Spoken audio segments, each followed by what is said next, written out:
चलिए आज हम डॉक्टर हरप्रीत से इम्प्लांट्स के बारे में कुछ जानकारी लेते हैं। अगर किसी के मुंह में दांत नहीं है तो उसको लगवाने का बेस्ट ऑप्शन क्या है? देखिए, जो बेस्ट ऑप्शन है दांत लगवाने का वो तो डेंटल इम्प्लांट ही है ऑब्वियसली।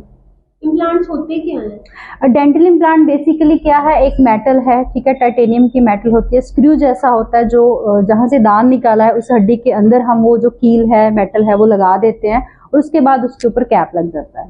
इम्प्लांट्स को बेस्ट ऑप्शन क्यों माना जाता है? इम्प्लांट जो है वो बेस्ट ऑप्शन इसलिए रहेगा आपका, बिकॉज नेचुरल टूथ की तरह ही एक्ट करता है। जहाँ से आपका दांत निकाल देते हैं जो नेचुरल होता है वैसा ही ये होता है। हड्डी में कील लगा दिया, दांत लगा दिया, तो ये क्या है, दिखने में भी बहुत नेचुरल लगता है। दूसरा क्या है, बेस्ट बेनिफिट इसका, हमने साइड वाले दांतों को हिलाया भी नहीं, क्योंकि ब्रिज में क्या करना पड़ता है, साइड वाले दांतों की ग्राइंडिंग करके वहाँ पे ब्रिज लगता है। अब इम्प्लांट में हमने क्या किया, साइड वाले टीथ को टच नहीं किया, तो वो अपने आप वहाँ बचे रहे, रिजर्व रहे, राइट। थर्ड क्या है कि क्योंकि जहाँ से हमारा दांत निकल जाता है, अब इम्प्लांट है वो दांत खाने में मदद कर रहा है, कोई चीज़ अब हम यूज़ कर रहे हैं तो वो हड्डी की स्टिमुलेशन होती रहती है, तो हड्डी हमारी जो है प्रिजर्व रहती है।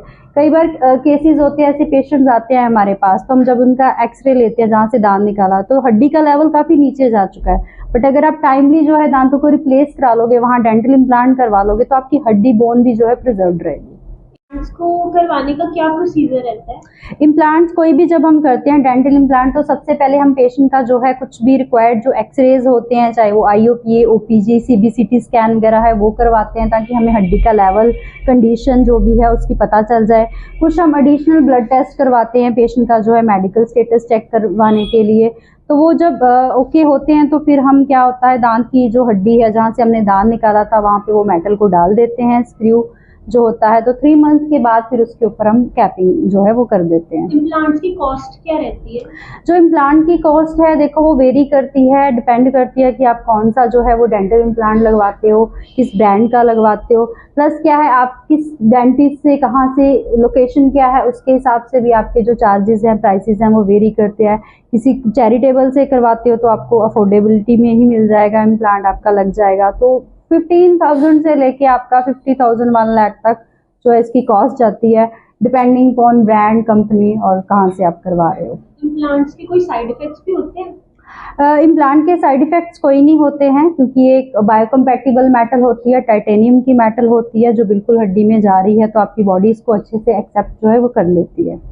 इम्प्लांट्स की लाइफ कितनी रहती है?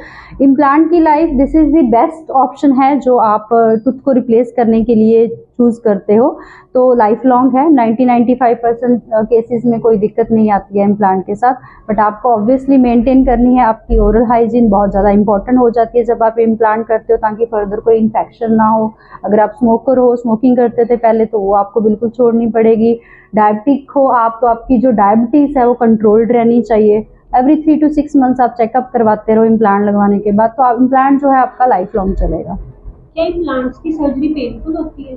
नहीं, इम्प्लांट की सर्जरी जो है बिल्कुल पेनलेस है। जैसे आपका दांत निकालते हैं, क्या करते हैं, इंजेक्शन दिया, वो इस एरिया को नम कर दिया, उसके बाद जो है वो सर्जिकली उसको प्लेस कर दिया अंदर, तो बिल्कुल भी ये पेन फ्री होता है। डायबिटीज या और मेडिकल कंडीशंस में इम्प्लांट्स करवाना सेफ है? यस, डायबिटीज़ ऐसा नहीं है कि आप डायबिटिक हैं तो आपके मुंह के अंदर इम्प्लांट नहीं डाला जाता है। बस मेन फैक्टर ये होता है कि आपकी डायबिटीज़ जो है वो कंट्रोल्ड हो। अगर आप डायबिटिक हैं, आप अच्छे से रेगुलर अपना चेकअप करवा के फिजिशियन से, जहाँ से भी आपकी चल रही है मेडिसिन, कंट्रोल डायबिटीज़ है, तो that is not a contraindication, you can go for dental. अगर हमने डेंटल इम्प्लांट करवाए हैं तो हम MRI करवा सकते हैं? हाँ, डेफिनेटली, बहुत अच्छा क्वेश्चन पूछा है आपने, क्योंकि बहुत सारे पेशेंट्स आके मुझे यही पूछते हैं कि अगर हमने मेटल लगवाई है तो क्या एक्सरेज वगैरह करने में, बाद में MRI CT स्कैन करवाने में दिक्कत तो नहीं आती। तो एक्चुअली आजकल ऐसा कुछ नहीं है। आपके अंदर जो मेटल है वो टाइटेनियम बायोकम्पैटिबल मेटल है, ठीक है, जो इन इमेजेस के साथ MRI CT स्कैन के साथ कंपैटिबल है, मीन्स आपको वहाँ दिक्कत नहीं देती। बस आप क्या है, जब भी आपका कोई MRI या CT स्कैन ऐसा स्केड्यूल होता है, करवाना होता है, तो आप अपने वहाँ पे बता दीजिए कि हमने इम्प्लांट लगवाया, तो वो अपना जो भी सेटिंग्स है उस हिसाब से एडजस्ट कर लेते हैं। तो यस, डेंटल इम्प्लांट के साथ आपको कोई ऐसे दिक्कत नहीं आने वाली है। इम्प्लांट्स की कोई कॉम्प्लिकेशंस भी होती हैं? इम्प्लांट की देखिए ऐसा कोई कॉम्प्लिकेशन नहीं होती है, क्योंकि हमने सारी चीज़ें पहले ही चेक करी होती हैं, पेशेंट की मेडिकल कंडीशन और बोन का लेवल अच्छे से चेक किया होता है, तो कुछ दिक्कत नहीं आती है। बट कुछ केसेस में अगर देखो आपकी स्मोकिंग आप करने लग जाते हो, जहाँ कुछ मतलब आपका ओरल हाइजीन अच्छे से नहीं रहता, तो समटाइम्स इम्प्लांट वाली साइड में वहाँ पे थोड़ा सा इन्फेक्शन हो जाता है, पेरी इम्प्लांटाइटिस जिसको बोलते हैं, तो उसको भी अगर टाइमली आप डॉक्टर के पास चले जाते हो, माइनर होती हैं ये सारी चीज़ें, तो ईजिली कंट्रोलेबल होती हैं। कुछ डॉक्टर इमीडिएट इम्प्लांट्स भी करते हैं, उसका क्या प्रोसीजर है? यस, इमीडिएट इम्प्लांट उसको बोलते हैं, जैसे ही हमने दांत निकाला मुंह से, साथ के साथ ही हमने जो है इम्प्लांट लगा दिया और कैपिंग भी लगा देते हैं।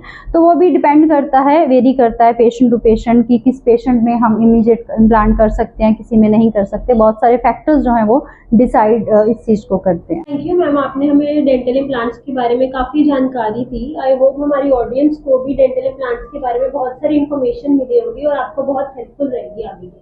Thank you sir.